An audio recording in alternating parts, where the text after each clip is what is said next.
Hello, my lovelies. Welcome back to the Geek Suite. I'm your host, the one and only Kidner Bean, and today we're continuing our D&D 5e series, Dungeons & Dragons and Ice and Fire.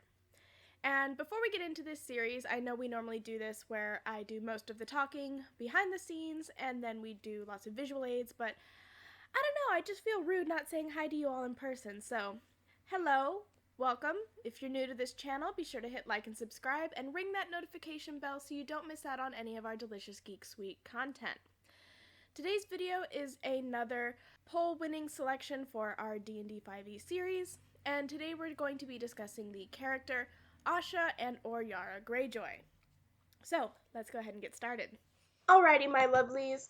As I stated, today we're doing another patron poll video where we've selected our character for Asha/Yara Greyjoy. Now, since this show is fresher in my mind than the books, we're going to be starting part 1 of this character breakdown with the HBO version, Yara. And, once again, an all-encompassing spoiler warning for both the book and the show, since I will be talking about both pieces during this video. So if you haven't finished the series and you haven't gotten up to the books, which may or may not include pre-release chapters from the Winds of Winter, please be warned that you may be spoiled. Okie dokie, so now that we've gotten that out of the way, let's move on to our analysis. Now, HBO really did a number on the Dorne and Ironborn storylines, so let's take this analysis with a grain of salt. So once again, we're going to be starting with our classifications for race, and in the show, Yara's human, easy peasy. Let's go on to what's next. For her class, we're going to classify her as a fighter. Looking at the description of fighter in D&D, perhaps the most diverse of class of characters in the worlds of Dungeons & Dragons, questing knights, conquering overlords, royal champions, elite foot soldiers, hardened mercenaries, and bandit kings are all fighters. They all share an unparalleled mastery with weapons and armor, and a thorough knowledge of the skills of combat. And they are well acquainted with death, both meting it out and staring it defiantly in the face. Yara, as an Ironborn Reaver, definitely fits this character type. She earns the respect of her men by her fierceness as an Ironborn captain, and her specialized skills of ship-to-ship combat is also in line with the description for the fighter class. Fighters learn the basics of all combat styles. Every fighter can swing an axe, fence with a rapier, wield a longsword or a greatsword, use a bow, and even trap foes in a net with some degree of skill. Likewise, a fighter is adept with shields and every form of armor. Beyond that degree of basic familiarity, each fighter specializes in a certain style of combat. Some concentrate on archery, some on fighting with 2 weapons at once, and some on augmenting their martial skills with magic. This combination of broad general ability and extensive specialization makes fighters superior combatants on battlefields and in dungeons alike. We see in the show that during the ship-to-ship battle scene against Euron that she uses a sword, but in other scenes, like when she attempts to rescue Theon earlier in the series, she uses an axe, which is traditionally an Ironborn weapon. Now, HBO showrunners really stripped a lot of her character away for the sake of time, so we really don't see more of her than this almost like cartoonish stereotypical pirate type. She cares about her brother, yeah, but most of her interests are in raiding, fighting, and hookers. So we don't really get a lot of character analysis the way we would from, say, her book character. Alright, for her background, this one's a little less obvious than some of our other characters that we've covered. She is technically a noble, even though the Ironborn culture and relations to mainland Westeros are very different, but she is heir to the Sea Salt Chair, aka the Throne of the Iron Islands. Other characters see her value for political alliance and her value as a hostage, and she eventually becomes Queen of the Iron Islands at the end. However, as an Ironborn captain who spent most of her life off raiding rather than at court, soldier or spy could work for her as well. But given the way other nobles in the series interact with her, I'm going to stick with noble. A warrior pirate queen is still a queen. However, if you guys disagree, feel free to let me know in the comment section down below. As far as alignment goes, as an Ironborn Reaver, she would most certainly fall along the line of chaotic. However, once she encounters Dany, she agrees to be lawful, at least according to whatever Daenerys decides lawful is. And it's kind of difficult to figure out where she lies. And since it's difficult to place where she would lie, that's a giveaway that she's likely a true neutral. A neutral character does what seems to be a good idea. She doesn't feel strongly one way or the other when it comes to good versus evil or law versus chaos. Most neutral characters exhibit a lack of conviction or bias rather than a commitment to neutrality. Such a character thinks of good as better than evil after all. She would rather have good neighbors and rulers than evil ones. Still, she's not personally committed to upholding good in any abstract or universal way. Some neutral characters, on the other hand, commit themselves philosophically to neutrality. They see good, evil, law, and chaos as prejudices and dangerous extremes. They advocate the middle way of neutrality as the best, most balanced road in the long run. Neutral is the best alignment you can be because it means you act naturally without prejudice or compulsion. However, neutral can be a dangerous alignment when it presents apathy, indifference, or a lack of conviction. Now, we don't see a commitment to neutrality from her so much as this lack of conviction when it comes to her ways as a Reaver. She is adamant about her Ironborn identity up until about season 6 when she instantly agrees to all Ironborn giving up Reaving so she can be queen and in Dany's good graces. I mean, which makes sense. Homegirl got 3 dragons. It's not exactly like it's really up for debate. But even after Daenerys is dead and the dragons are gone, we still see little conviction from her regarding her ethics. Her biggest concern in the final council is about remaining independent until Bran uses his Jedi mind tricks to get elected king, and about how she's a little bit mad that Jon and Tyrion killed Dany, but she's not overly mad about it. She's lukewarm. So neutral seems the best way to cast her with regards to alignment. Now, looking at the information we've got so far, as a human fighter who is true neutral and has a noble background, we're going to select the following skills for her, or proficiencies. History. As a noble, this is an important part of her character. Intimidation. Is she really a pirate queen without this skill? Athletics. We see that she has stamina for battle, and she's able to scale that castle wall to rescue Theon. And persuasion. I mean, she does somehow then leave that courtroom in Meereen and go back to her people and convinces an entire nation to toss out their heritage on a whim.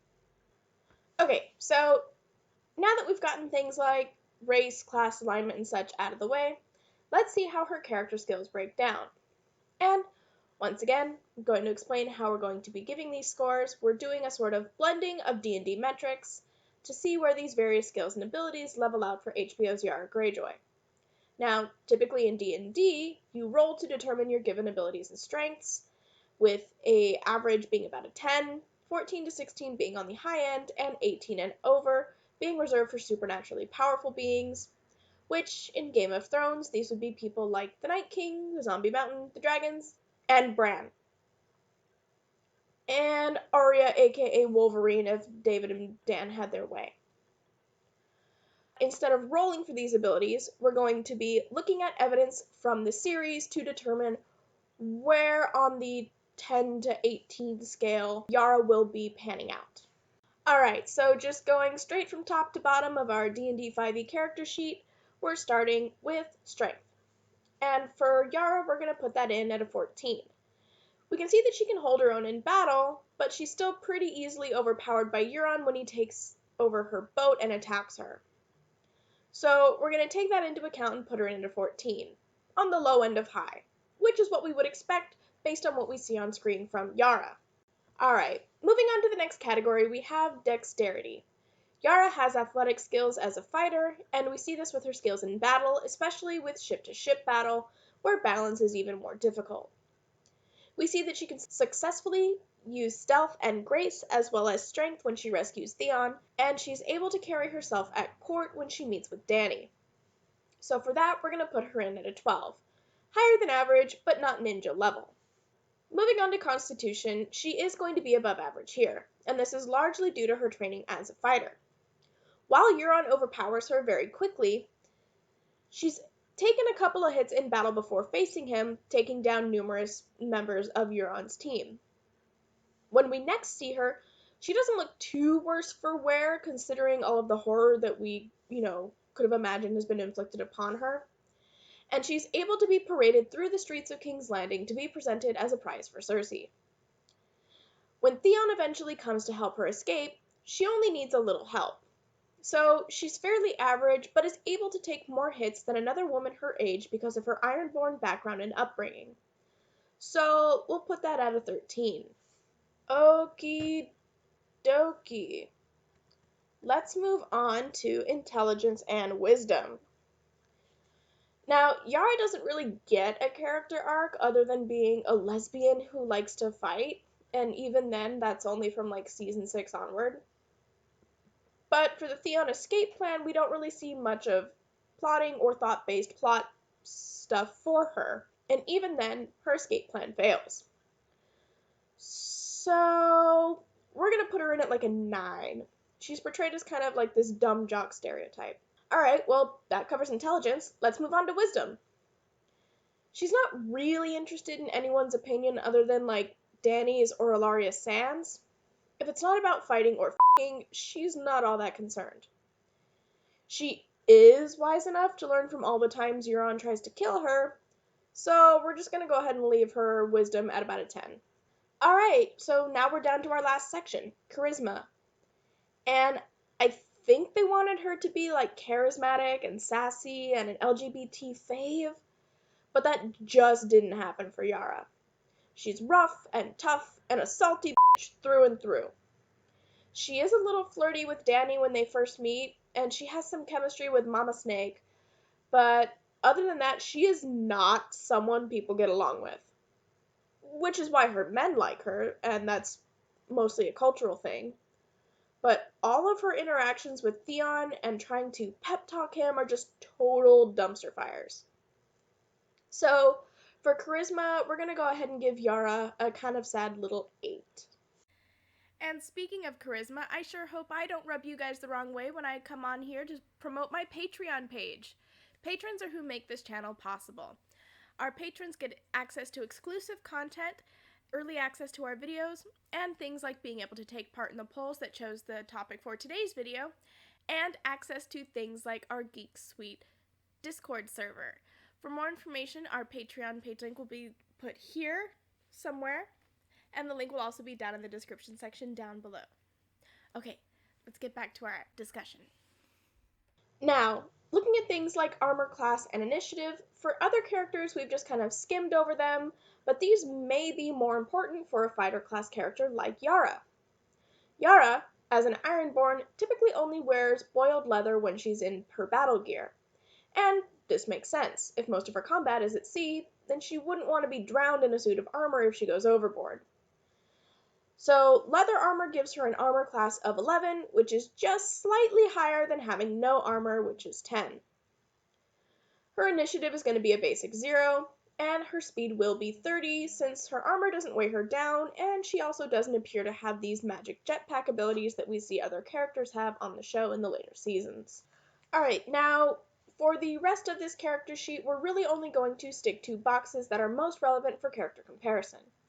So, for instance, we'll fill in other proficiencies and languages with things like ship mastery / sailing, and in theory she should know some High Valyrian, since she's highborn, and also she spends a lot of time in the Free Cities, even though we don't see her use it. Alright, now looking at features and traits, we see the following for our noble fighter. So a feature we have for the noble background is called Position of Privilege. Thanks to your noble birth, people are inclined to think the best of you. You are welcome in high society, and people assume you have the right to be wherever you are. The common folk make every effort to accommodate you and avoid your displeasure. And other people of high birth treat you as a member of the same social sphere. You can secure an audience with a local noble if you need to. I ended up forgetting this for my Sansa and Dany feature lists, but this applies way more to them than it does for her. For Yara, this is very domain specific. Her people, the Ironborn, think highly of her and treat her in this manner. But mainland Westeros doesn't consider the Ironborn to be of the same caliber of people as they are. They're higher than wildlings, but not really considered like full members of society. They're still a little bit savage in their ways. But she is considered to be a valuable hostage to Cersei and is able to secure an audience with Dany and Meereen. So she does have this feature. Alright, for her class features, these following ones are going to be the most notable based on what we see in the show. Protection. When a creature you can see attacks a target other than you that is within 5 feet of you, you can use your reaction to impose disadvantage on the attack roll. You must be wielding a shield. We don't see so much of this in the literal sense where she's literally shielding someone with a shield, but we do see her take protective actions, like her attempt to rescue Theon against her father's orders, and during Euron's attack on their fleet. When Euron's attacking, she takes time to make sure that the Sand Snakes are protecting her booty call, Mama Snake. We also have two-weapon fighting. When you engage in two-weapon fighting, you can add your ability modifier to the damage of the second attack. We see this during the big battle scenes. We see Yara use both the swords she takes up to the main deck when Euron's attacking their fleet, and daggers and axes that she grabs along the way from enemies that she's felled. Well, now that we've gotten through the bulk, let's look at her personality traits and see how these D&D breakdowns reflect her character. Abrasiveness. When you are abrasive, you have trouble being nice in a conversation. You're demanding, and although you can get what you want, you may end up hurting others. It can increase your intimidation stat, but people will find you insufferable, and it can destroy civil discourse. And I mean, yeah, she is a classic Ironborn salty bitch. And this one isn't commonly listed along any of the D&D personality traits, but we're going to put it in anyway, and that is horny. Once we see her in the Ironborn plot when it's brought back on force in season 6, D&D, the showrunners, just decided to make her like a really horny lesbian. And this is often thought to be by fans some sort of shameless pandering to regain audience favor as a display of feminism after the horrible way they treated several of the female characters in seasons 4 and 5. I want to ignore it and just pretend that they didn't just throw that in there carelessly, but it is a part of her characterization on the show. Alright, and the last personality trait that we're going to give her is hardy. These people consider themselves strong, and they may judge those who aren't as hardy.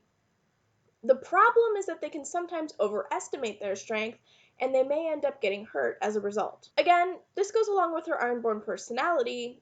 I mean, she literally embodies this definition when she gives her pep talk to Theon. I'm sorry. I won't joke about it. I'll never hurt you, little brother. Don't you know that? You think Uncle Euron's hunting for us? Of course he is. As long as we're alive, we're a threat. They'll find us. It's a great big world, and we have fast ships. Drink. I don't want any. I don't care what you want. Drink. Drink it all. You're Ironborn, Theon. I know you've had some bad years. Some bad years? But I'm tired of watching you cower like a beat dog. Drink the goddamn ale.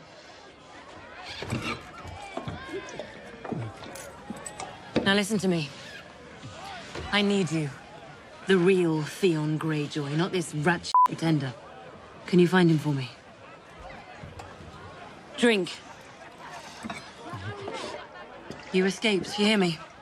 You got away and you're never going back. We'll get justice for you. If I got justice, my burnt body would hang over the gates of Winterfell. Justice, then we'll get revenge. Drink.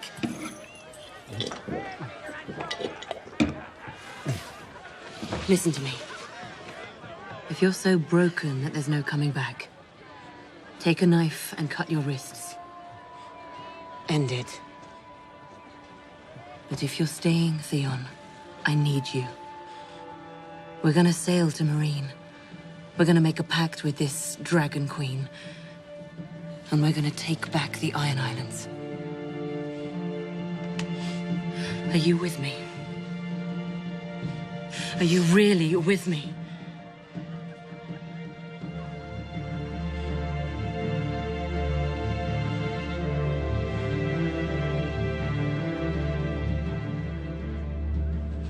Yikes. And I did just want to pop in for a minute to make a comment on considering how horrible Yara's advice was, to check in on my lovely watchers. And considering the kind of advice that she gives to Theon, I did just want to come in and remind my lovely viewers that if you are feeling suicidal, there are resources out there to help you. There is the 24-hour suicide prevention lifeline. The phone number is listed here at 1-800-273-8255.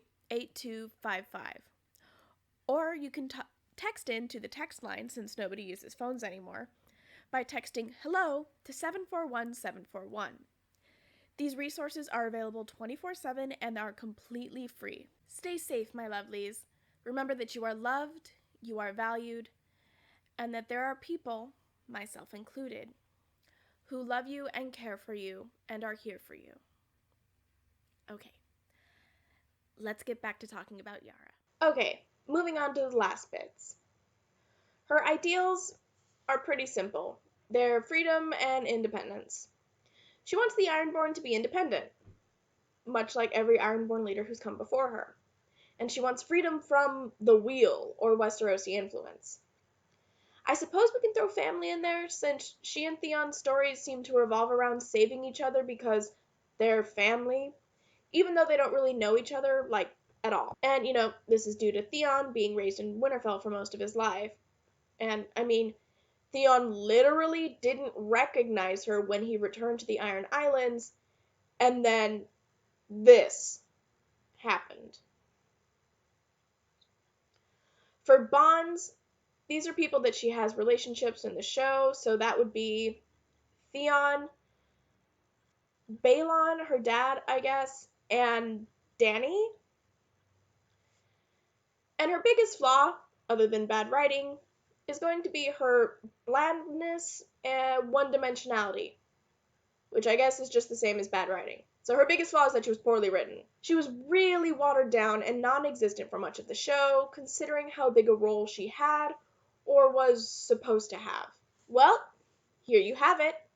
Here's what the HBO version of Yara Greyjoy looks like spelled out on paper. Thanks for sticking around to see how the Queen of the Iron Islands turned out. Be sure to hit like and subscribe, ring that notification bell, and stay tuned for part 2, where we build a character sheet for our book Yara, aka Asha, and see how they compare side by side. That's all the time I have for today, my lovelies. Thank you so much for watching, and I will see you next time. Mwah!